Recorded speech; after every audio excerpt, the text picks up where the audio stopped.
So this week we are looking at um, this issue involving the use of social media and its effect on happiness.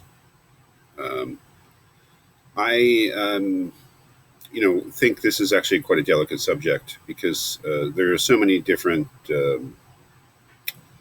issues that come into play. I think that those of us who don't use social media use occasions like this to sort of kind of shake our finger at those of us who do, and that's just wrong and not helpful at all. And also, there's a generational thing too going on. I know that older people like me do, in fact, use social media, but I'm thinking that there's a generational aspect to it in that young people grew up in a world of social media, and it is my impression that they use it in a more intense way than people my age, older people like me. So there can be some generational sort of shaking of the finger too, and I would like to not do any of that because it really doesn't help us at all and probably isn't based on really anything valid. But um, the materials this week don't really need much explaining or even any kind of commentary from me, except that they suggest that the use of social media can have a negative effect on happiness. And one of the things I want to say is that I am one of those people who have never used Facebook or anything like that. Um, so I can't really add anything to this from personal experience, or I don't really have the experience to judge this, whether this is overstated, whether the person's experience in the radio piece shot on Facebook is typical or whether it is an outlier. I don't know, and I'm not even sure what it means to you. I have no idea what it's like to use social media, which I'm thinking Facebook and Twitter and is TikTok social media. I don't even know if the word really even or the expression social media really covers everything anymore. I'm kind of out of it. I'm a guy in his bathrobe reading books in Philadelphia mostly. So not the best person to ask. But one of the reasons that this issue intrigued me is I have for a long time been interested in happiness theory in general. I mean, before the internet, I was looking at not before the internet, but before the internet was so big, before social media, I've often looked in my classes into happiness theory. That is, inquiring into what actually produces states of happiness generally in people. And one of the I think his name was Robert Frank, an economist. There are people, actually economists who study happiness, and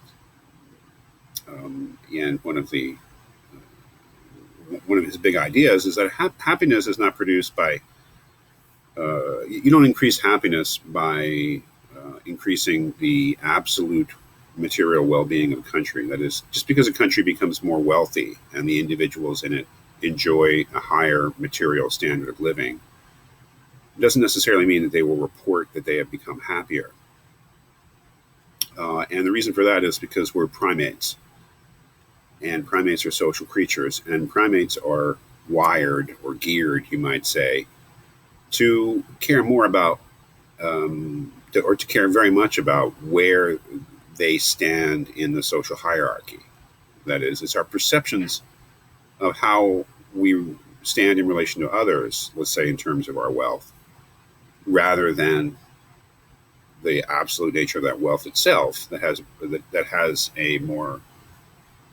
a greater impact on our sense of well-being, of happiness. So the thesis here, or the strong suggestion here, that use of Facebook encourages social comparisons, where we are constantly being shown images and tableaus, videos, whatever it is, of other people's lives, and being shown their lives, is probably going to have some kind of effect on us, kind of complicated way, in terms of how we feel about ourselves, even if our lives are by any sort of isolated standards or criteria applied isolated in an isolated way, we're doing fine. But we may care more about how we're doing in relation to others. The other issue, and then there's this really interesting issue of fear of missing out,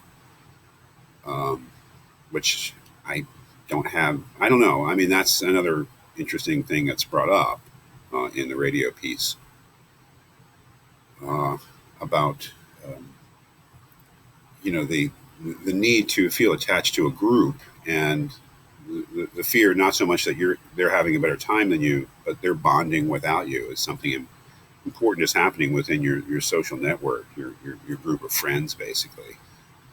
A very interesting example of someone who goes to a wedding by themselves and seems to be having an interesting time, but their friends are getting together for a beach weekend.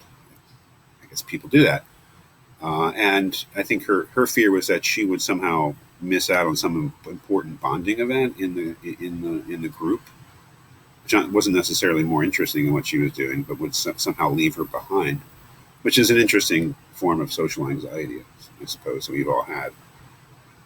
Um, of course, the other issue going on here is just plain old phoniness, in the way that we present ourselves. Um, that is the pressure, which I think is different from the social comparison pressure. The pressure in Facebook to create a positive image for yourself, or to create some kind of presentable image for yourself that true, isn't necessarily true to how your life is going, but is what is demanded by the rules of how people do present themselves on Facebook. And I must say that one of the readings that I often give when we touch upon this subject is something written in the late '50s by Irving Goffman, the great anthropologist or sociologist, I think he was. Presentation of the self in everyday life, or the social presentation of the self in everyday life, which is this kind of fantastic. I think I mentioned it probably when we talk about nosedive, and this does lead us into the material next week, uh, having to do with a kind of a dystopian future based upon the kind of pressures, the kind of social comparison, and the kind of phoniness that so they say, in the way that one is forced to present oneself in this medium.